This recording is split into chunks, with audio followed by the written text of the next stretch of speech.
Tut yetişib, tut yeyə sizə elə ibrətamiz bir əhvalat danışım. İndicə gəlirəm, tut yemək istəyirəm. Baxıram, bu tutun altında bir dənə də qadın durub. Yaşlı qadındır, boyu balaca. Tut yığmaq istəyir, amma yığa bilmir. Bir dənə də balaca qırmızı vedrəsi var.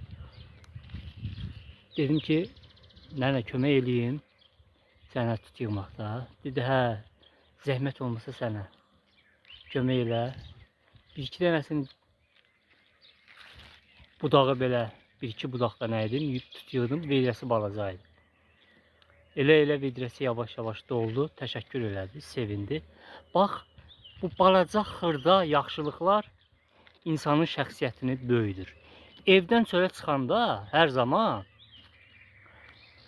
zaman özünüzə, qarşınıza məqsəd qoyun ki, yol gedə-gedə kiçik bir yaxşılıq edəsiniz. Məsələn, tut yığana kömək eləyəsiniz, yığa bilməyən yaşlı bir insana tut yığsın.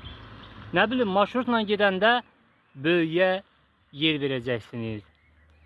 Yükü olan kiməsə kömək edəcəksiniz. Köməksiz bir it görəndə, pişik görəndə, heyvan görəndə ona kömək edəcəksiniz. Yəni, belə kiçik xırda şeylər də, belə kiçik xırda yaxşılıqlar böyüyür,